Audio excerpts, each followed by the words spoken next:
I've got one on. I want everybody to switch over to the web newsletter so we can save that money and I can come here more often. There's only one problem with the web newsletter, though, is computers aren't yet so cheap and so common that you have one in every bathroom.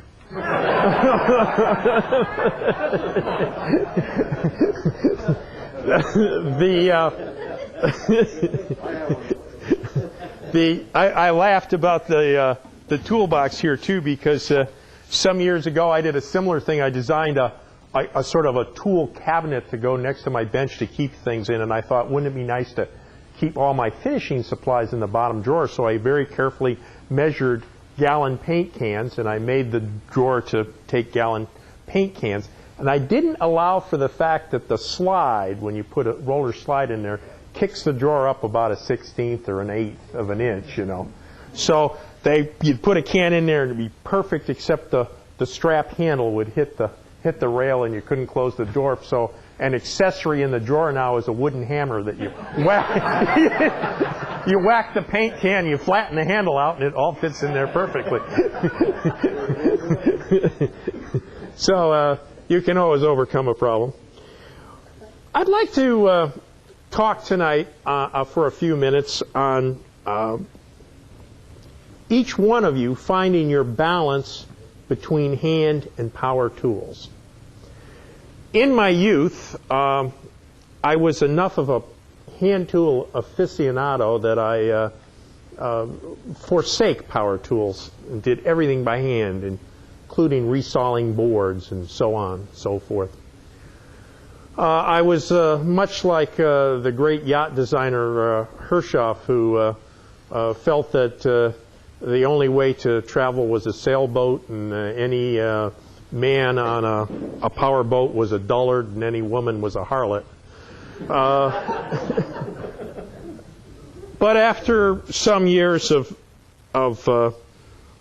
beating my head against the rocks, so to speak, and getting through my wife saying that she wanted the kitchen done in her lifetime and things like this, that I soon learned that a biscuit joiner and other power tools weren't so bad after all.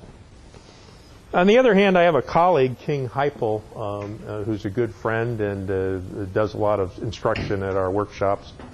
And he's a retired orthopedic surgeon, and he feels that the best accessory that any tool can have is a power cord.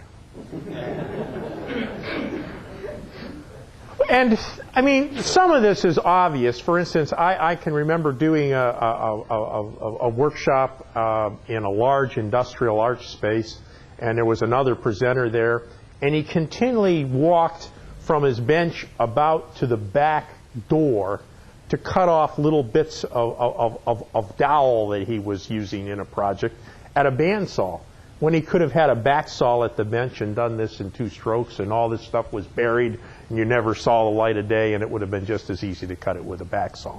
So there's an obvious case of where a back saw could do the job better than a bandsaw, just from the fact of the portability of the tool. I also, in smoothing things, I happen to think that a plane actually, in most cases, gets your basic smoothing done much easier than sanders that most of us can afford. If you can buy a $25,000 time saver sander where you just throw the board in and it comes out the other end, that's a different matter. But for most of the little palm sanders that we all use, or fairly sophisticated palm sanders, a hand plane will actually make the thing smoother and flatter with crisper edges in much less time. And besides that, you get a little bit of a workout, so you can cancel your trip to the gym tonight, and you know, and there's a certain zen of using that plane that is just plain fun. So it'd be hard to get my hand planes out of my hands. In fact, I don't really have an accurate count of how many hand planes I own, because I'd have to tell my wife. But some other things are less obvious, and often it's a case of how many and in what time frame you have to do a project. And a couple examples, an obvious one is dovetails. I happen to really like hand cutting dovetails. I mean, it's just, again, very zen to me. I like hand tools. I just really get a tremendous charge out of them. But at some point, it's obviously easier to use a dovetail jig. And if you're making a kitchen or a bathroom vanity or something like that, nobody's going to really care whether you hand cut that dovetail or you use the machine to do it. And the machine does it so much faster and easier that it's worth setting up the machine. On the other hand, if you're building period furniture with a lot of different drawer variations, and very often in period furniture or in modern furniture, let's say fine furniture, you graduate the drawers as you go down in a carcass for a lot of reasons, to hold bigger things towards the bottom. But you always make some variation in drawer height just for perspective. As you look down at this piece, that you get a better view if the drawers increase in size as they go lower in the piece. If you try to do this kind of work with a jig, you have to make a separate setup for every drawer in the cabinet. And very often you can hand dovetail it in about the same time. And of course, when you're done, you have the joy of saying that I hand dovetailed this, and everybody goes, woo. And well, you could poll this room and find that I'm sure that at least half the people in here could cut a reasonably good hand-cut dovetail. If you asked how many could hand-cut a mortise and tenon joint, there would be far fewer hands. And in reality, it's actually, I think, a little bit harder to hand-cut a mortise and tenon joint than it is a dovetail. But almost no one that I know of still hand cuts mortise and tenons, other than me. The reason, when you put a mortise and tenon joint together, it's buried. You never see it again. You don't even know that the joint's there in a good piece of furniture. And nobody is going to hide that much skill when you can do it by hand, when you can do it in a tenth of the time by machine. Mortise and tenons are a case where machines do the job much faster. Now, in the early 21st century here, we are so used to machines and precisions to the thousandths of an inch that most people are a bit intimidated by handwork. And if you just sort of go at it and sort of be, not to take away from Star Wars, but Luke, let the Force be with you kind of thing, that within a dozen sets of dovetails, you'll actually do it very easily.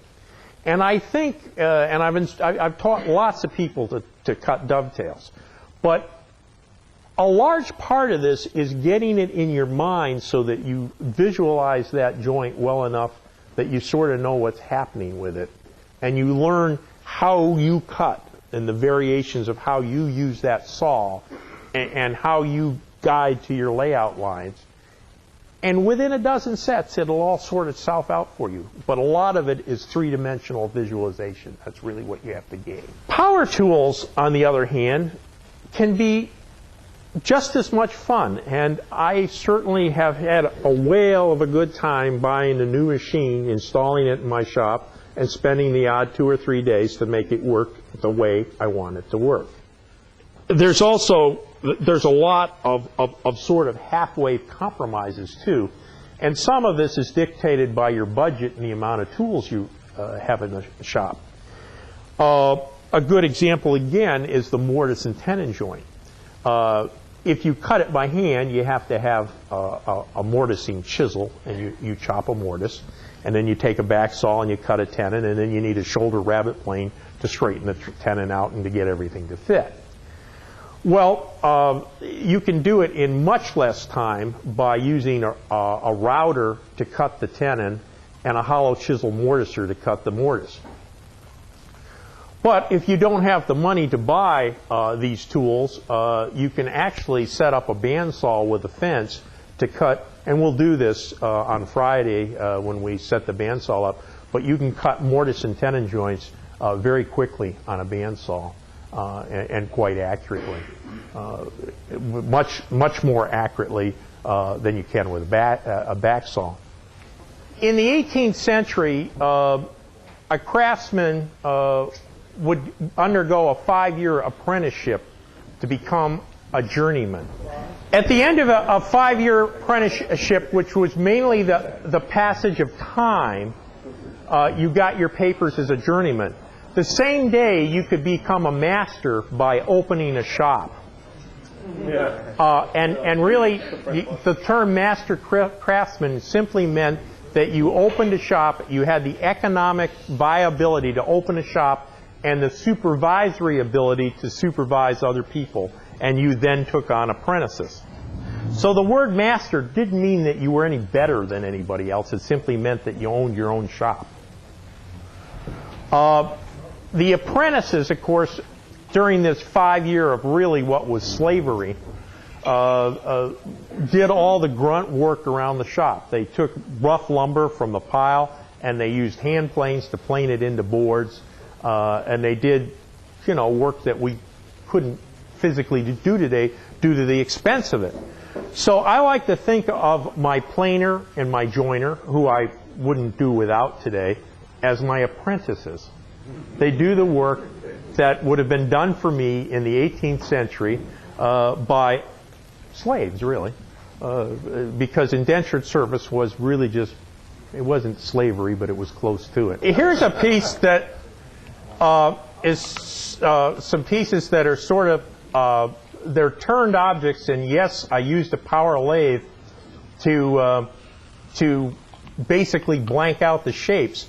But the spirals are almost entirely well, not almost, they're entirely handwork.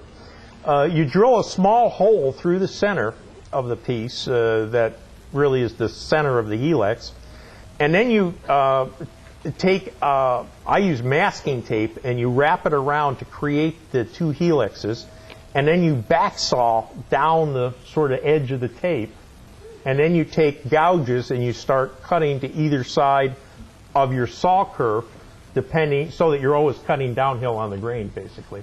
But with the carving gouges, you basically carve that out until you have what you see there. Then you take strips of abrasive and you start shoe ragging each of those, and 2 or 3 hours later, you've got a completed piece. There's 4 or 5 hours in every one of those pieces. Again, a combination of hand and power work. This bowl is done by turning it in a lathe that was actually twice turned, in that I turned it rough, let it dry for 3 months, and returned it to make it stay perfectly round. Then I laid all these flutes out very carefully and cut them in there with gouges. Here's a spinning wheel I did for my wife Susan, which I have about 2 weeks work in this, because I had to build jigs to drill the legs on the right angles. I had to build a jig to bend the hoop around. There was 2 or 3 days of building jigs for this project. I had an 18th century or an early 19th century example to work with, to kind of copy from. A lot of work in this part, which is called the flyer. There's the hub. That was a layout problem in itself. Here's a little threaded box I did. This is with a ornamental attachment for a Nova lathe, in which you can do these barley corn patterns, and you can cut screw threads with it. It's quite a fancy attachment. And that's pure machine work. I mean, this is the height of 19th century machine work, and it was just great fun. You make these, that's a barley corn pattern, and you use that layout plate, and it's much like a child's toy that was around when my mother was a child. It was called a hootenanny, and when I was around, it was called, when I was a kid, it was Spirograph, I think, was the toy. Yep. Works on the same kind of principle. Little stool, that's pure power, little bit of hand in the assembly. Again, shaker chairs, I've done quite a few of those. Almost pure power. This is a piece that uses offset turning to do the legs, which I'm having. What is that? That's what's called curly or tiger maple. Yeah.